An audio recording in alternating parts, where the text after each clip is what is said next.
Hello everyone, this is a very important video to reduce your burden. एक topic है CSR section 135 corporate social responsibility. लोगों को प्राय बहुत टेंशन होता है सर CSR के वो जो नए वाले रूल्स आने के बाद सर लगता है सिर्फ अंडरलाइन करते जा रहे हैं and we don't remember many things. तो उस बर्डन को कम करने के लिए मैं एक बहुत ही पावरफुल रिवीजन आपके लिए बनाया हूं. कम टाइम में सारे CSR के रूल्स एंड एक्ट को हम कंप्रेस करके पढ़ेंगे. तो चलिए शुरू करते हैं. सबसे पहले CSR should be differentiated from the normal charity which you do. आपने बस ऐसे एक अनाथ आश्रम को एक चेक दे दिया एंड CSR में कुछ फर्क है. CSR में जो आप एक्टिविटीज करते हैं वो schedule 7 to the Companies Act में एक इलस्ट्रेटिव लिस्ट दिया हुआ है. That list is not exhaustive. तो हो सकता है उस टाइप के कोई इवेंट्स आप करें जो डायरेक्टली CSR जो शेड्यूल 7 में एक्टिविटीज है वैसे ना हो, but they are very similar to that. So basically it has to be interpreted liberally. जो शेड्यूल 7 की एक्टिविटीज हैं उनको आपको बहुत लिबरल इंटरप्रिटेशन करना पड़ेगा. सो लेट अस एनालाइज कि किन कंपनियों के लिए CSR कंपल्सरी होता है. सबसे पहले जैसा कि आप देख रहे हैं, every company whose net worth is greater than equal to 500 crores or turnover is greater than equal to 1000 crores. तो पता है पहले ये दो क्लॉज देखकर, जैसा कि मैंने आपको मेरा एक्सपीरियंस शेयर किया था 2013 अक्टूबर या सितंबर एंड में मैं दिल्ली में इसके सेमिनार्स अटेंड कर रहा था. सचिन पायलट उस समय कांग्रेस गवर्नमेंट था and he was the main architect behind the companies at that time. तो वहां उन्होंने ना 500-700 लोगों के बीच में फिक्की हाउस बोलकर एक एरिया है, मतलब एक ऑडिटोरियम है, वहां पर उन्होंने एक डायलॉग दिया, हमने तो CSR से बड़ी कंपनियों पर लागू किया है. नेटवर्थ 500 करोड़ और मोर, टर्नओवर 1000 करोड़ और मोर. अचानक वहां पर नेशनल थर्मल पावर कंपनी के कॉर्पोरेशन के CS थे. वो बोलते हैं जोर से, सबके पास इंडिविजुअल माइक था, it was like a parliament session, sir why don't you read the third point, because third point बहुत इंटरेस्टिंग है, बहुत सारी कंपनीज इस के अंदर कवर हो जाएगी. नेट प्रॉफिट्स 5 करोड़ और मोर, रिमेंबर दिस. ओके, पढ़ के देखिए. तो नेटवर्थ, टर्नओवर, और उन्होंने बोला नेट प्रॉफिट्स वाली पॉइंट क्यों नहीं पढ़ते हैं, क्योंकि बहुत सारी कंपनीज अब इस दायरे के अंदर आ जाएगी. तो CSR इनमें से एक भी ट्रिगर हो जाए तो लग जाता है. नाउ सर हम लोग रिवीजन कर रहे हैं तो एग्जामिनेशन क्वेश्चन समझते हैं. कई बार एग्जाम में नेटवर्थ नहीं देता है पर वो एक्चुअली नेटवर्थ आपको कैलकुलेट करना पड़ता है. तो मैंने आपको यह दिखाया था कि नेटवर्थ और ये जो टर्नओवर है ये as per last audited financial statements आपको लेना पड़ता है कि अगर पिछले साल ऐसा ऐसा हुआ है तो आपको CSR कमिटी बनाना पड़ेगा एंड CSR स्पेंडिंग करना पड़ेगा. तो नेटवर्थ के लिए आप ये चीज देखो, paid up share capital plus reserve जो भी प्रॉफिट से क्रिएट होते हैं, क्योंकि कई बार इंफॉर्मेशन दिया रहता है revaluation reserve, that should be ignored. Okay, उसको प्लस मत करिएगा. और अगर सर ऑलरेडी एडेड है टोटल रिजर्व्स में रिवैल्यूएशन रिजर्व तो माइनस कर दीजिएगा. Plus securities premium, PL credit, अगर PL डेबिट होता तो एडजस्ट हो जाता. Less accumulated losses, deferred expenditure, miscellaneous expenditure not written off. तो इस तरह हमारा नेटवर्थ कैलकुलेट होता है. तो ये सारे डेफिनेशंस नेटवर्थ, टर्नओवर हमने बेसिक डेफिनेशंस पढ़ते वक्त भी देखा था. तो CSR कमिटी बनाना पड़ता है अगर आपके ये ट्रिगर लिमिट्स क्रॉस हो रहे हैं. इनमें से एक भी अगर क्रॉस हो रहा है तब आपको कमिटी बनाना पड़ेगा और ये कमिटी रिकमेंडेशंस देते हैं कि CSR कैसे कैसे करना चाहिए. And finally board of directors approve करता है CSR पॉलिसी. तो MCQ में कई बार आता है हु अप्रूव CSR पॉलिसी, बच्चे टिक करके आ जाते हैं CSR कमिटी. कमिटी जो डायरेक्टर्स की एक कमिटी है वो रिकमेंडेशंस बोर्ड को देखती है, पर फाइनल अप्रूवल MCQ के एंगल से या केस स्टडी के एंगल से वो बोर्ड ऑफ डायरेक्टर्स के हाथों में है. ओके, नाउ सर एक चीज बताइएगा कि अगर एक बार हम CSR के अंदर फंस जाते हैं, सपोज मैं अगर 21-22 की बात करूं, ये साल आपको ये फिगर्स दिख रहे होंगे, मैंने डिटेल क्लास में बताया था. तो पिछले प्रीसीडिंग ईयर में मेरा नेट प्रॉफिट 7 करोड़ था सपोज, तो मैं अब CSR कंट्रीब्यूट करूंगा 21-22. अब 22-23 में आइए, 22-23 में व्हाट हैपेंड, 22-23 में मेरा नेट प्रॉफिट्स है 4.5 करोड़ और मेरे नेटवर्थ एंड टर्नओवर भी वो 500 करोड़ और 1000 करोड़ क्रॉस नहीं कर रहे हैं, पर नेट प्रॉफिट है 4 करोड़. तो as per the first line which we discuss कि हमें प्रीसीडिंग ईयर का नेट प्रॉफिट्स और ये सब देखना पड़ता है, तो एक बार मेरे मन में ख्याल आएगा कि 22-23, मैं बात कर रहा हूं 22-23 की, कि 22-23 जो है इसमें तो मुझे सीएसआर कंट्रीब्यूट ही नहीं करना है, क्योंकि मेरा पिछले साल का नेट प्रॉफिट्स तो 4 करोड़ था, मेरा नेटवर्थ और टर्नओवर भी क्रॉस नहीं हुआ। बट यही तो मैं सिखा रहा हूं कि अगर एक बार तुम सीएसआर में फंस जाते हो, ओके, तो तुम सीएसआर से मुक्ति कब पा सकते हो? जब 3 consecutive years तुम्हारे ट्रिगर लिमिट्स क्रॉस नहीं होते हैं, then you cease to make CSR spending. Okay, वैसे आप 23-24 में देखो, सपोज नेट प्रॉफिट 3 करोड़ है, फिर भी तुमको सीएसआर स्पेंडिंग करना पड़ा, क्योंकि एक बार तुम फंस गए सीएसआर में तो 3 साल फंसे रहोगे। अब उससे तुमको निकलना अगर है बीच में 3 साल से, तो तुम निकल नहीं सकते। वंस यू आर ट्रैप्ड, तुम पहली बार ट्रैप कब हुए? 21-22 में, बिकॉज तुम्हारा 20-21 का नेट प्रॉफिट 7 करोड़ था। तो अब तुम चाहे तुमको एग्जाम में इस टाइप के फिगर्स देंगे कि नेट प्रॉफिट्स तुम्हारा 23-24 में पूछेंगे सीएसआर देना है या नहीं देना है, नेटवर्थ कम दिखाएंगे 400 crore, turnover 800 crore, net profits 3 crore, पर तुमको देना पड़ेगा। क्यों सर? क्योंकि तुम एक बार अगर सीएसआर में यहां पे 21-22 में फंस गए थे, तो 3 साल तक जब तुम मतलब, आर यू अंडरस्टैंडिंग, तुम्हें मुक्ति कब मिलेगा? 3 साल तक तुम्हारे ट्रिगर लिमिट्स जब क्रॉस नहीं होंगे, तब तुम्हें मुक्ति मिलेगा। तो ये सारी चीजें हम लोग पढ़ चुके थे। नाउ सीएसआर कमिटी भी बनाना पड़ता है, बट एक इंटरेस्टिंग चीज है सेक्शन 135 के सबसेक्शन 9 जो एग्जाम में आने वाला है। आपको एग्जाम में देंगे सीएसआर कमिटी नहीं बना। हाँ, कैसे नहीं बना सर? अगर आपके ये फिगर्स क्रॉस हो रहे हैं तो सीएसआर कमिटी तो बनाना जरूरी है, सेक्शन 135 ऑफ कंपनीज एक्ट में लिखा है। पर सीएसआर कमिटी नहीं बनाना पड़ता है if your CSR spending, please ध्यान से सुनना, आने वाला है, डू नॉट एक्सीड, जो स्पेंडिंग का अमाउंट है वो अमाउंट अगर 50 लाख एनुअली आपकी एक्सीड नहीं हो रही है तो कमिटी नहीं बनाना पड़ेगा, provided functions of the CSR committee will be discharged by board of directors. ये लाइन भी लिखना जरूरी है।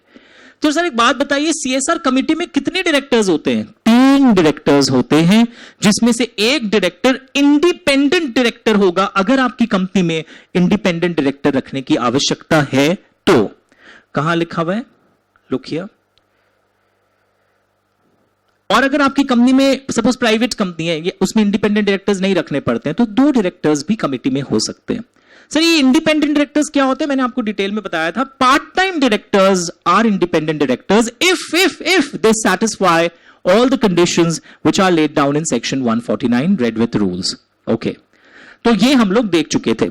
उसके अलावा हमने देखा फॉरेन कंपनी, उनको भी इंडिया में सीएसआर कंट्रीब्यूट करना पड़ता है अगर उनके इंडियन बिजनेस अकाउंट्स जो यहां के एएस, यहां के शेड्यूल 3 के अनुसार बनते हैं, वो ये ट्रिगर लिमिट्स जब इंडियन बिजनेस का क्रॉस होता है, और वहां जब कमिटी बनाएंगे तो वहां कोई भी 2 पर्सन हो सकते हैं, पर 1 पर्सन जो होगा वो वैसा शख्स होता है जो सारे नोटिसेस और इंडिया में फॉरेन कंपनी के बिहाफ में रिसीव करता है, and any other person which foreign company will nominate. वहां 2 डायरेक्टर्स नहीं है, 2 पर्सन्स शब्द का प्रयोग किया गया है for the CSR committee of a foreign company. Sir एक बात बताइए, तो ये सीएसआर कमिटी कर क्या रहा है? They are recommending a CSR policy, they are also seeing that ये पॉलिसी ठीक से इंप्लीमेंट हो रही है नहीं हो रही है। ऑफ कोर्स बोर्ड की जिम्मेदारी भी है उसको फिर मॉनिटर करने की, but CSR committee is not forming the policy finally, बना रही है पॉलिसी, पर अप्रूवल बोर्ड ऑफ डायरेक्टर्स का चाहिए होता है। सर एक बात बताओ कि ये जो सीएसआर हम लोग अमाउंट स्पेंड करते हैं, ओके, ये अमाउंट कितना स्पेंड होना चाहिए? If you see the board, ये सेक्शन 135 सबसेक्शन 5 में लिखा हुआ है, at least 2% of the average net profits made during the 3 preceding financial years. Okay, पर फिर इसी 135(5) में आया कि अगर कंपनी के 3 साल कंप्लीट नहीं हुए हैं, सपोज 2 साल ही हुआ है, तो 2 साल के प्रॉफिट्स को ऐड करके डिवाइड बाय 2 कर लेना और उस पर 2% लगा देना। या कंपनी को बने हुए 1 ही साल हुआ है और उसी साल आपका ट्रिगर हो जा रहा है कोई कारण से, तो उसका 2% लगेगा। तो ये भी अब एक्ट के अंदर ही आ चुका है ये क्लैरिटी, दैट सिर्फ लास्ट 3 इयर्स नहीं हुआ तो भी ऐसे हो सकते हैं। आंसर, अगर 3 साल में 1 साल लॉस हो गया, 2 साल प्रॉफिट हो गया, मुझे तो एवरेज से मतलब है, तो एवरेज नेट प्रॉफिट्स का 2% एंड पता है ये जो नेट प्रॉफिट्स होता है, this is adjusted net profits according to section 198, जो आप अपने अकाउंट्स क्लास में भी सीखेंगे कुछ एडजस्टमेंट के बाद जो प्रॉफिट्स आता है. This is not your EBIT और पीबीटी. तो ये फिगर्स ध्यान से सुनो और ये आपको समझने में आ गया. और ये जो खर्चा आप करते हैं शेड्यूल 7 में एक इलस्ट्रेटिव लिस्ट दिया हुआ है and preference is given to the local areas and around the company. तो ये सारी चीजें हम लोग सीख चुके थे. उसके बाद board of directors will finally approve the CSR policy. Boards report में ये भी डिस्क्लोज भी होता है, पॉलिसी वेबसाइट पर भी जाता है. ये बोर्ड की जिम्मेदारी है. बोर्ड को ये भी देखना पड़ता है कि एक्टिविटीज एक्चुअली में इंप्लीमेंट हो रहा है नहीं हो रहा है. यानी board has a very important role. Board बच नहीं सकता ये बोल के कि कमिटी है ना, कमिटी सब कुछ का ध्यान रखेगी. That can not be done. तो हम लोगों ने 3 चीजें सीखी. Please listen to me. और अब मैं पीपीटी भी दिखाऊंगा आपको.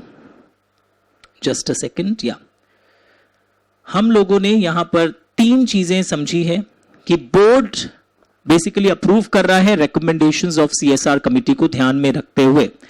एंड व्हाट एल्स, हम लोगों ने 3 चीजें सीखी. ट्रिगर कब करता है सेक्शन, और एक बार ट्रिगर होने के बाद आप फंसे रहते हैं 3 साल तक. उसके बाद we also read CSR committee आपको नहीं बनानी है चाहे सेक्शन ट्रिगर हो जाए. अगर CSR annual spending 50 lakh exceed नहीं कर रही है तो आप बोर्ड ऑफ डायरेक्टर्स से भी वो काम करवा सकते हैं जो CSR कमिटी बनाता है. कमिटी के कॉम्पोजिशन को भी हमने समझा. CSR स्पेंडिंग 2% वाले लाइंस को भी हमने समझा. एंड एक फाइन पॉइंट MCQ में लोग सोचते हैं कमिटी ये सब कुछ अप्रूव कर देता है policy. No, the board of directors is approving. Boards report and website में उस पॉलिसी का डिस्क्लोजर भी होता है. Is it okay?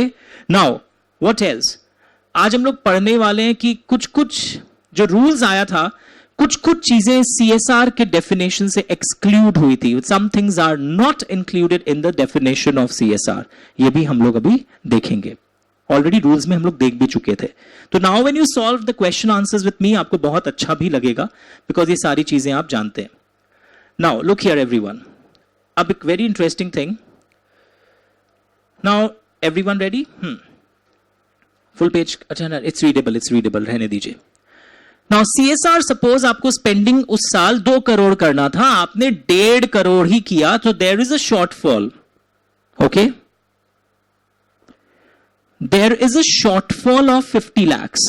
Now when there is a shortfall of 50 lakhs, then ऐसे सिचुएशन में व्हाट इज द ड्यूटी? एक तो बोर्ड्स रिपोर्ट में रीजंस लिखना पड़ता है कि ये शॉर्टफॉल एनुअल CSR स्पेंडिंग में क्यों हुआ. Secondly, now there are 2 things.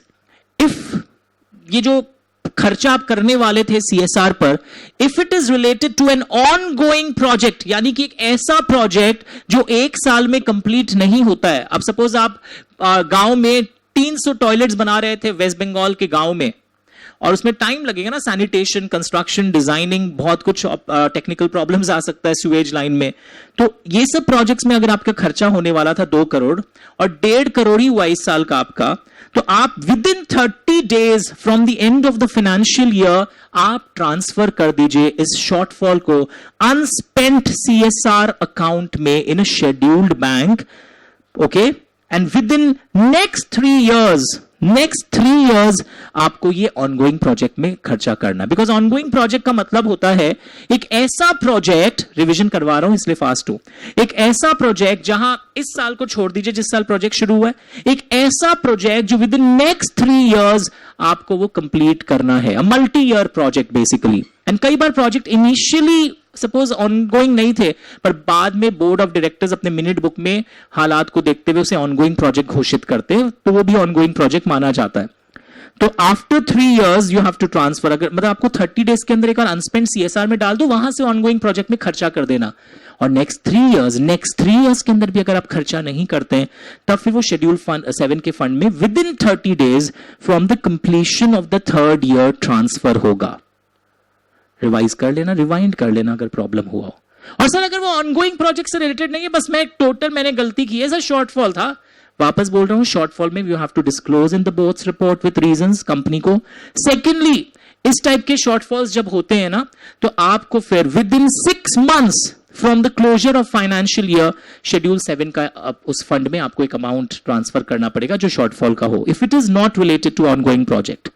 तो there's a high chance of 4-mark question or case study from this particular zone. So you must revise, क्योंकि जो मैं क्वेश्चंस भी सॉल्व करवाऊंगा उनमें यही सब चीजें रिवॉल्व होती रहेगी. Very good. तो ये वापस से आप सेव करिए, इसको याद करिए, इन चीजों को, बहुत इंपॉर्टेंट है.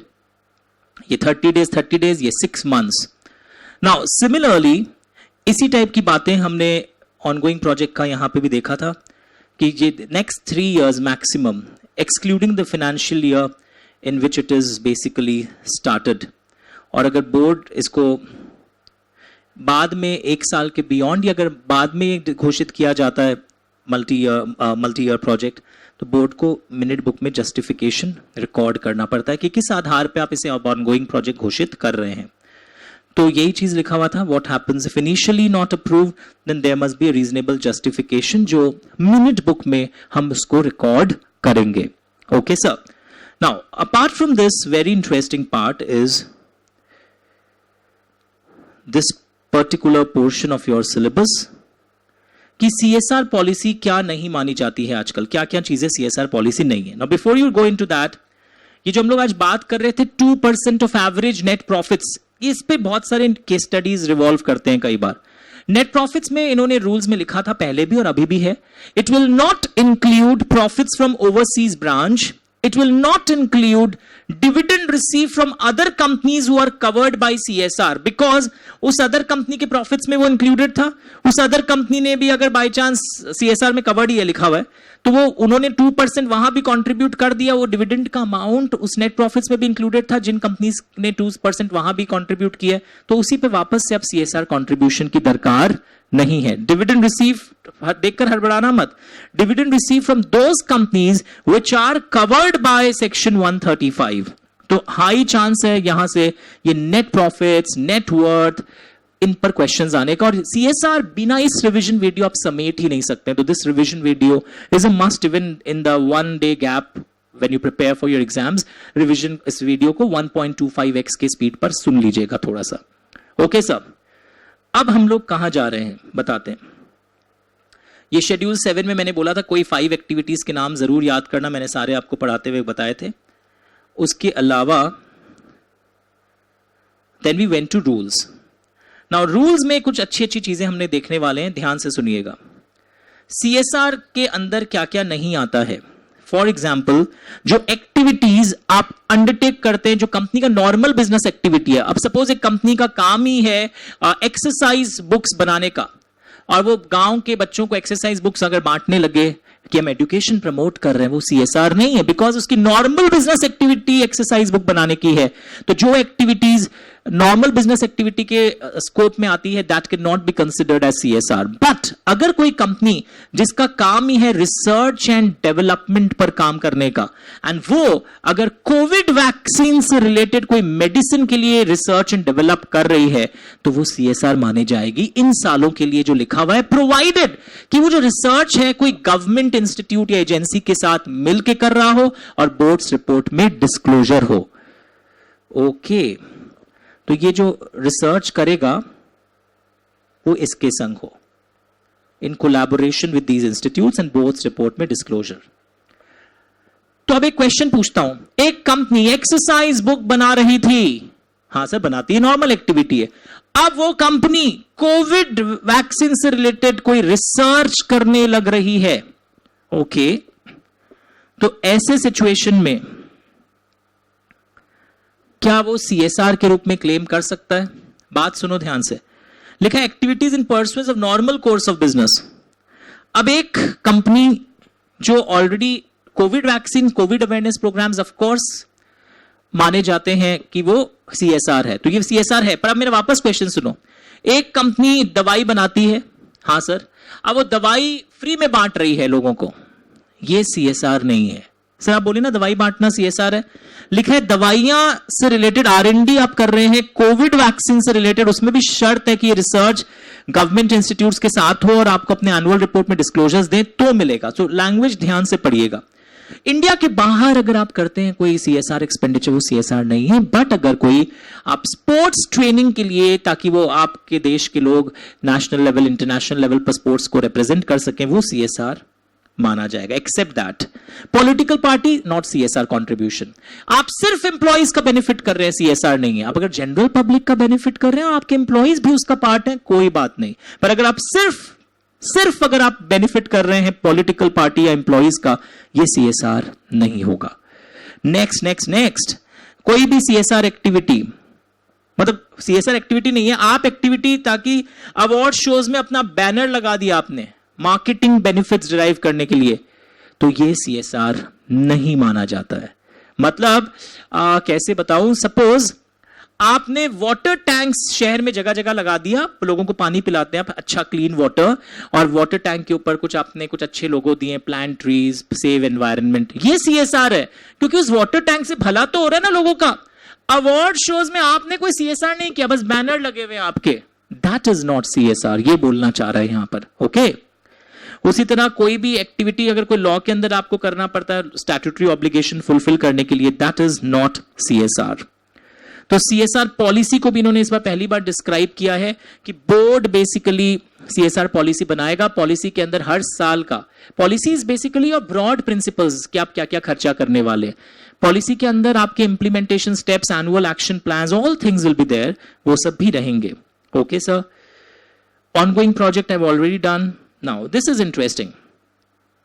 नाउ आज हम लोगों ने देखा that we have talked about CSR contribution. Shortfall अगर हो जाए तो शॉर्टफॉल होने से नंबर 1 स्टेप बताओ, disclosure in board's report with reasons for the shortfall spending, जो 2% आपने नहीं किया।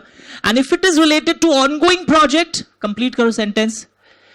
तो within 30 days from the end of the financial year, you will transfer to unspent CSR account, and within next 3 years, you have to spend. And if within next 3 years also you can't spend, then within 30 days from the completion of the 3rd year, you will transfer to a fund in Schedule 7, like PM CARES fund में आप transfer कर दोगे. And if it is not related to ongoing project, and आपने कहा shortfall है, पहला point disclosure in board's report with reasons, basics नहीं भूलना चाहिए। और फिर वो आप नया वाला बताते हो that within 6 months from the end of financial year you transfer it to the fund mentioned in schedule 7। Compare हुआ अच्छे से। अब सर ये सीएसआर इंप्लीमेंटेशन कैसे होगा? आपने बहुत सारी मार्किंग्स कराई थी, उसको याद करने का एक अच्छा तरीका क्या है, देखो सीएसआर अगर इंप्लीमेंटेशन की बात हो रही है, कंपनी जो खर्चा करेगा वो खुद कर सकता है या अपने ही कोई सेक्शन 8 कंपनी या इसी कंपनी की कोई रजिस्टर्ड ट्रस्ट हो या रजिस्टर्ड सोसाइटी हो, उसके थ्रू ऑन इट्स ओन वो कर सकता है। या कंपनी खुद नहीं कर रहा है, एक ऐसे सेक्शन 8 कंपनी रजिस्टर्ड ट्रस्ट या रजिस्टर्ड सोसाइटी से कर रहा है जो कि सेटअप बाय गवर्नमेंट हो या सेटअप अंडर एनी एक्ट हो। ओके या कोई बाजार की दूसरी सेक्शन 8 कंपनी ट्रस्ट या सोसाइटी के अंदर के थ्रू भी आप करवा रहे हैं, बट उसके पास ट्रैक रिकॉर्ड हो of greater than equal to 3 years in similar type of CSR activity. तो इस चार्ट से क्या हुआ, आप जो पढ़े थे वो और समेट करके आपको याद आ गया। ओके एंड एक नया चीज, ये जो इंप्लीमेंटेशन एजेंसीज है, so what do you mean by that, ये सेक्शन 8 कंपनी, ये ट्रस्ट सोसाइटी जो रजिस्टर्ड है आप बोल रहे हैं, पब्लिक ट्रस्ट हैं, तो ये जो सेक्शन इंप्लीमेंटेशन एजेंसीज हैं, इनके लिए भी जरूरी है कि ये एक ई फॉर्म CSR 1 जमा दें, जिसको डिजिटली वेरीफाई किया जाता है, ताकि इंप्लीमेंटेशन एजेंसीज हर कोई ना हो जिनके थ्रू आप खर्चा कर रहे हैं, वो भी एक्चुअली में जेन्युइन एजेंसीज हो, फंड्स का सिर्फ डाइवर्जन ना हो। तो ई फॉर्म CSR 1 करके इनको एक यूनिक CSR रजिस्ट्रेशन नंबर मिलता है। इस टाइप के जितने भी लोग हैं trust societies, they have to do it basically. Okay तो इसमें और भी बहुत कुछ पॉइंट्स थे, we have already discuss these points, इसमें कोई खास बात नहीं है। नाउ एक इंपॉर्टेंट चीज, board of directors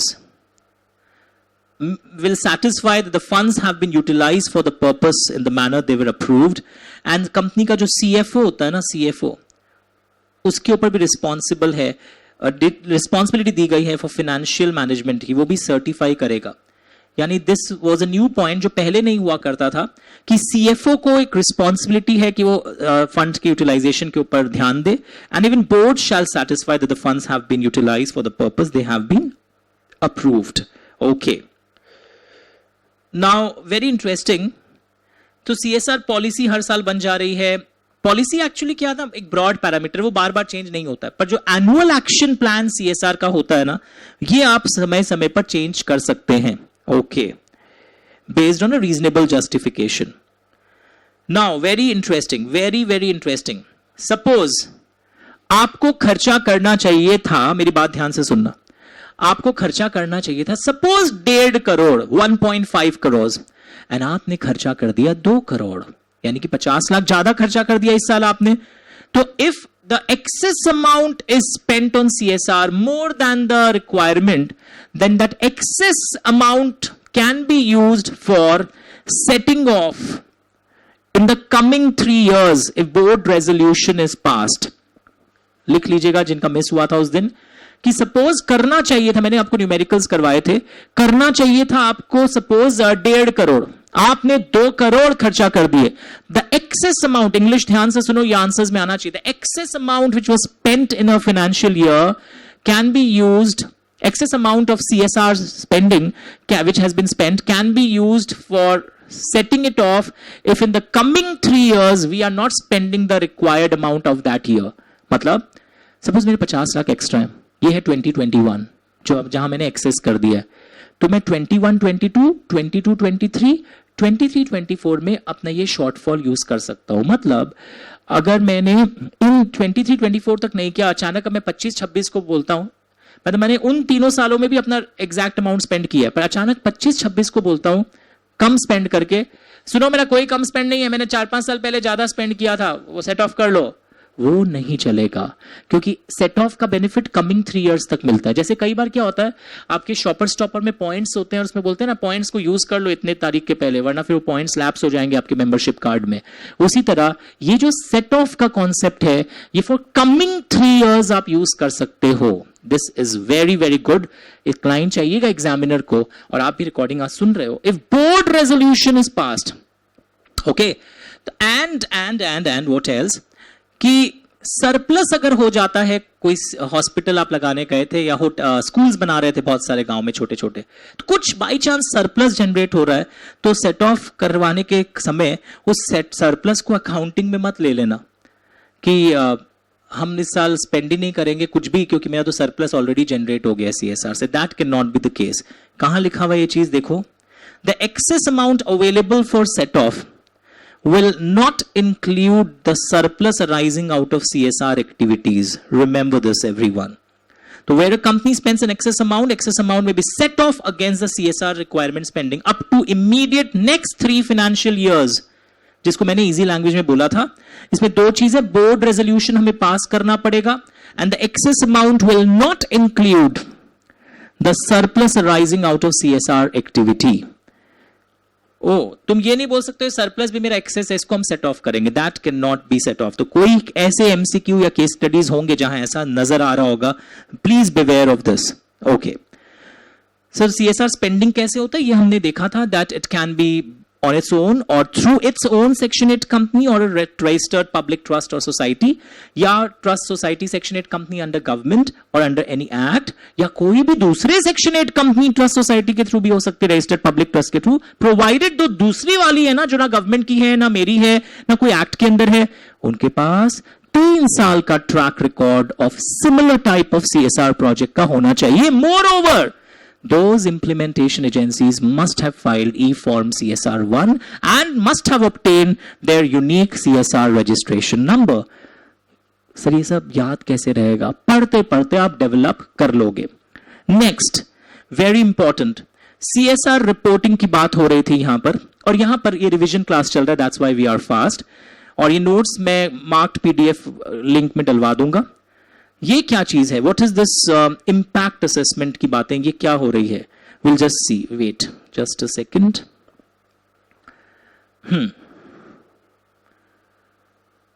यहां पर क्या हो रहा है इंपैक्ट असेसमेंट में, कि हर कंपनी जिसका CSR ऑब्लिगेशन आपके पास आपके नोट्स हैं, अगर पिछले 3 सालों में 10 करोड़ या 10 करोड़ रहा हो, जिसका भी CSR ऑब्लिगेशन पिछले 3 सालों का जो एवरेज CSR का जो खर्चा उन्होंने किया है, उनको एक असेसमेंट करवाना पड़ता है एक इंडिपेंडेंट एजेंसी से, कि जो हम CSR पे खर्चा कर रहे हैं एक प्रोजेक्ट का, उससे कोई बेनिफिट तो हो रहा है ना.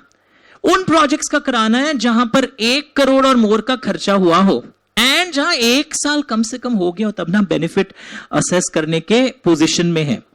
उसी दिन हम लोग ये बुक से भी, मेरे बुक से भी पढ़े थे सेम चीज. Look here everyone, same thing we have done from my book also. दिख रहा है आपको जो भी मैं पीपीटी से दिखा रहा था. और ये इंपैक्ट असेसमेंट रिपोर्ट बोर्ड के सामने पेश करके एनुअल रिपोर्ट ऑन सीएसआर हर साल एक जाता है बोर्ड रिपोर्ट में एनेक्शर बोलकर, तो वहां पर भी जाएगा ये. एंड ये जो इंपैक्ट असेसमेंट करने का जो खर्चा आ रहा है ना, उसको भी आप सीएसआर मान सकते हो, बट वो खर्चा can not exceed lower of the two data 5% of total CSR expenditure और 50 लाख रुपीज. ये भी याद रखना. सो वापस बोलिए, please read it once, I am waiting. पहले का पढ़ लीजिए. इंपैक्ट असेसमेंट में 2-3 चीजें मैं भी आपको एक न्यूमेरिकल दिखाकर समझाऊंगा. Start reading.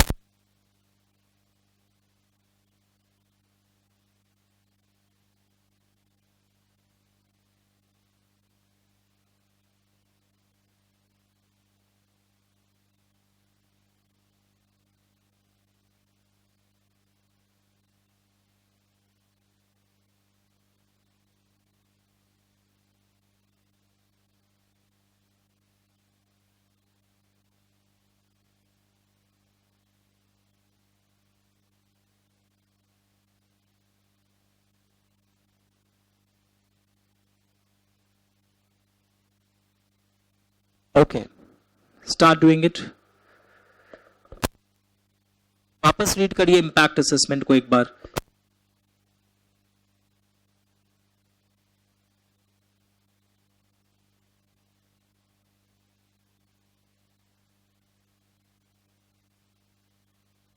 सर, इस पैराग्राफ को आप क्या स्प्लिट कर सकते हैं? Yes, surely. लुक हियर, अगर आपका average annual CSR spending, I am writing the words, average annual, तुम ड्रॉ भी कर लोगे इसको, annual CSR spending of last 3 years का 10 करोड़ और मोर है, तो आपको उन प्रोजेक्ट्स के लिए कराना है जिसपे आपका सीएसआर स्पेंडिंग 1 करोड़ और मोर है एंड 1 ईयर इज कंप्लीटेड. ये लाइन भी आना चाहिए था.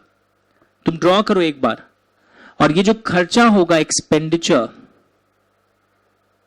सीएसआर माना जाएगा इस लेवल तक.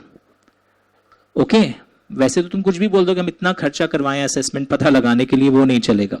Sir, I still don't understand. Wait, अगर मैं 2021 का बात करूं सपोज, तो 2021 में क्या मेरे के ऊपर इंपैक्ट असेसमेंट आएगा या नहीं आएगा, उसके लिए मेरे को 17, 18, 18, 19, 19, 20 का एवरेज सीएसआर स्पेंडिंग चेक करना होगा.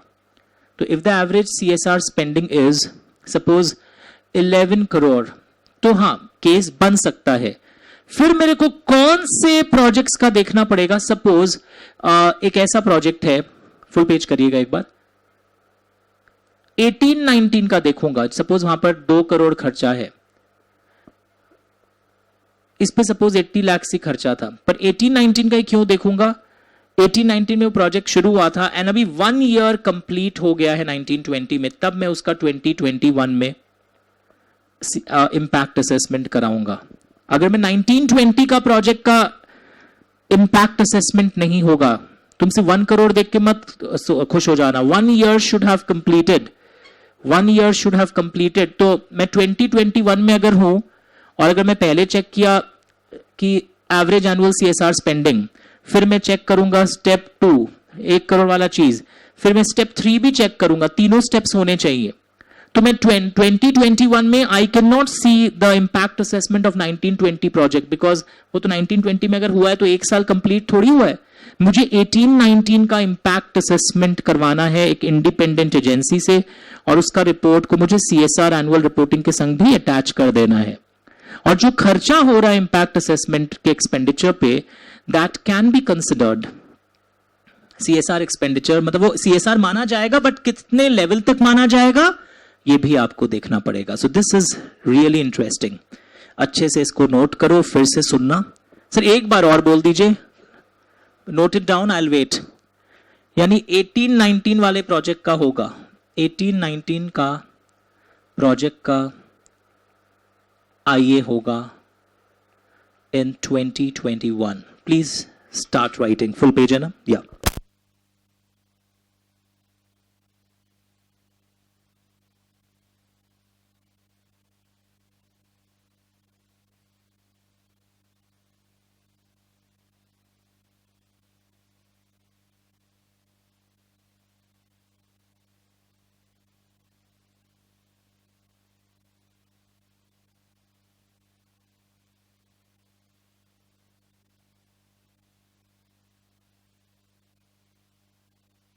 लिख लीजिए, average annual CSR spending. Step 2, projects of 1 crore मोर देख के हड़बड़ाओ मत, 1 year इज कंप्लीटेड तब CS इम्पैक्ट असेसमेंट होता है। तो मैं 2021 में 1920 का नहीं कर सकता, वो तो प्रोजेक्ट 1920 में शुरू हुआ था, 1819 वाले का हो सकता है अगर वहां पर 1 crore और मोर खर्चा हुआ है। Okay, layout. So pause कर लीजिएगा if you have still not completed the markings, but I have explained you what is impact assessment. Okay. और ये CSR के रूप में ट्रीट हो सकता है।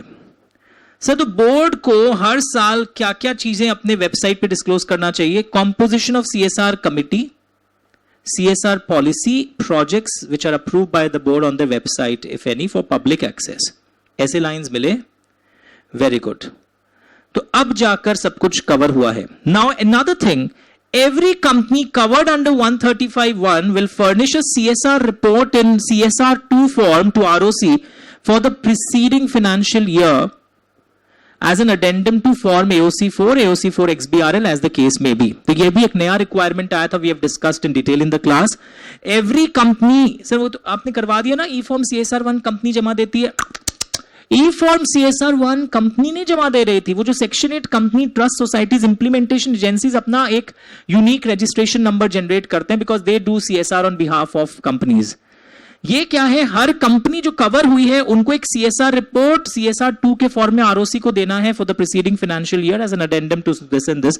इस पर हमने क्लास में डिस्कस किया था, तो जिनका मिस हुआ हुआ है you must note this particular point. Okay, तो ये सारी चीजें हमने देखी।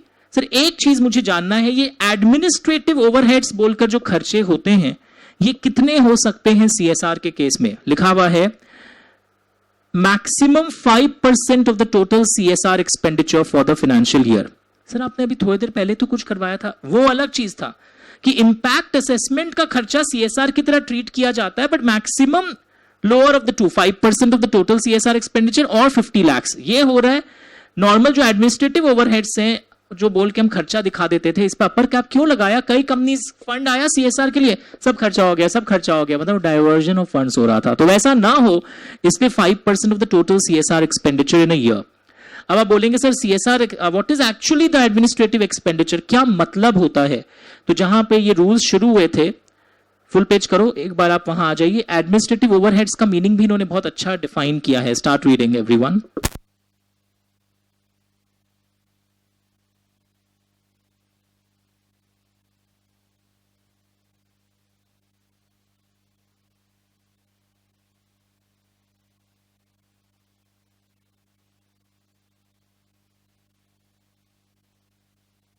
लिख लीजिएगा, this is allowed maximum 5%। Suppose आप टॉयलेट्स बना रहे हैं गांव में, लेआउट, तो गांव में आप जो टॉयलेट्स बना रहे हैं, तो टॉयलेट्स बनाने के लिए जो डिजाइनिंग ऑफ टॉयलेट्स है, टॉयलेट्स को मॉनिटर करने का खर्चा कि ठीक से इंप्लीमेंट हो रहा है क्या, वो जब तक टॉयलेट्स रेडी नहीं हो जाते, मेरी बात सुनिए, जब तक वो टॉयलेट का पूरा फंक्शनल नहीं हो जाता है, वो सब चीजें एडमिनिस्ट्रेटिव एक्सपेंसेस नहीं है। मतलब सर लिखा हुआ है, it does not include expenses directly incurred for designing, वो एडमिनिस्ट्रेटिव एक्सपेंडिचर के रूप में अलाउड नहीं है। वो जो आप टॉयलेट बना रहे हैं, डिजाइन कर रहे हैं, उसका प्लान रेडी कर रहे हैं, वो एडमिनिस्ट्रेटिव एक्सपेंस नहीं है। एडमिनिस्ट्रेटिव ओवरहेड्स हो गया जनरल मैनेजमेंट, वहां ट्रैवलिंग करता है, आप लोग बीच में जाके चेकिंग करते हैं कि काम कैसे टॉयलेट्स फंक्शन हो रहे हैं, वो एडमिनिस्ट्रेटिव एक्सपेंडिचर है। It is the expenditure incurred for general management and administration, and it does not include the expenses directly incurred for designing and implementation of the project. Project के implementation की चीजों को हम एडमिनिस्ट्रेटिव एक्सपेंडिचर के रूप में बोलकर खर्चा क्लेम नहीं कर सकते। अंडरस्टूड? क्योंकि प्रोजेक्ट शुरू ही नहीं हो रहा और खर्चा होते जा रहा है, दैट इज नॉट अलाउड। तो जो एक्चुअली प्रोजेक्ट रेडी होने के बाद वाले खर्चे हैं, that is considered as administrative expenditure. So this completes your CSR। और मैंने कुछ न्यूमेरिकल्स होमवर्क में दिए थे जो पास्ट एग्जाम क्वेश्चंस में आए हुए हैं। जैसे रेरा लिमिटेड वाला क्वेश्चन देखोगे आप, तो मेरे पास ये एडिशन बुक की नहीं है, कोई बात नहीं, आप फुल पेज अगर कर दीजिए, you can take a screenshot and later on. इसमें बेसिकली आपको नेटवर्थ निकालना पड़ेगा क्योंकि यहाँ ये सब चीजें दिया हुआ, और इसलिए मैंने सम जब आज बैकग्राउंड भी बताया था, I told you how these things are basically implemented in exam. तो इस CSR कमिटी के ऊपर शॉर्ट नोट आया हुआ है, ड्यूटीज आया हुआ है, उसी तरह this is the favourite question that they ask this net worth worth पूछ लेते हैं, फिर पूछते हैं कि क्या CSR अट्रैक्ट हुआ या नहीं हुआ. तो we expect a better question this time. हम लोग एक बेटर क्वेश्चन एक्सपेक्ट कर रहे हैं इस बार. और ध्यान से लेआउट लास्ट. तो अगर मुझे कोई पूछे 5 क्वेश्चंस जो आपको इतने देर के रिवीजन के बाद आपके ग्रिप में होना चाहिए. सबसे पहले CSR का ट्रिगर लिमिट, CSR कमिटी कब बनाना पड़ता है, इसका ट्रिगर.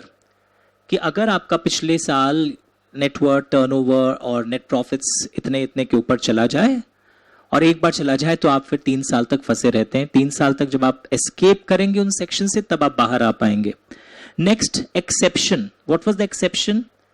कि अगर आपकी annual CSR spending 50 lakh cross नहीं कर रही है तो कमिटी नहीं बनाने से भी काम चलेगा. नेक्स्ट आपने देखा था कॉम्पोजिशन ऑफ कमिटीज, उसमें कई केसेस थे. उसके बाद आपने देखा था हु अप्रूव्स द पॉलिसी. कौन अप्रूव करता है CSR पॉलिसी को? कमिटी नहीं, board of directors. Who approves CSR policy, आपने ये भी देखा था. उसके बाद आपने देखा था स्पेंडिंग अमाउंट 2% वाली बातें, और उसमें आपने बात देखा था अगर आपका नहीं भी कंप्लीट हुआ है 1%, वो 1 ईयर या 2 ईयर्स, 3 ईयर्स, 2 ईयर्स, तो एवरेज आप निकाल देते हैं. उसके बाद आपने देखा था सेट ऑफ का कॉन्सेप्ट. उसके बाद आपने देखा था शॉर्टफॉल अगर हो जाए कोई साल तो शॉर्टफॉल में 2 ट्रीटमेंट आते हैं, ऑनगोइंग प्रोजेक्ट से रिलेटेड है या ऑनगोइंग प्रोजेक्ट से रिलेटेड नहीं है. एंड शॉर्टफॉल में डिस्क्लोजर्स आपको देने पड़ते हैं बोथ्स रिपोर्ट में विथ रीजंस.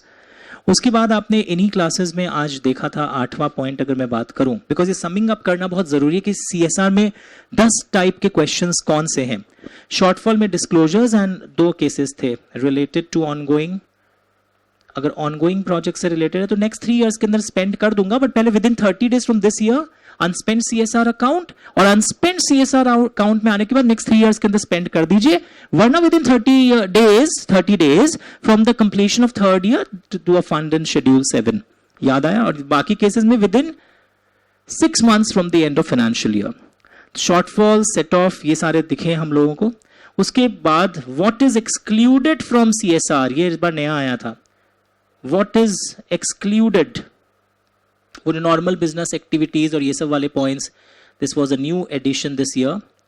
9th एरिया जो हम लोगों ने देखा था what is excluded from CSR के बाद, जो 9th area which we think and we should remember, impact assessment report and expenditure on impact assessment का ट्रीटमेंट, कहां तक वो CSR माना जाता है.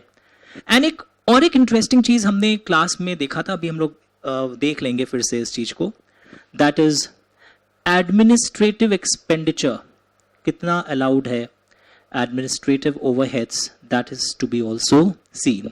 सेट ऑफ में नेक्स्ट 3 इयर्स के अंदर सेट ऑफ करना है बोर्ड रेजोल्यूशन पास करके, and set of can not be used for that. वो जो सरप्लस कोई CSR प्रोजेक्ट पे आ जाता है उसको हम सेट ऑफ के लिए यूज नहीं कर सकते.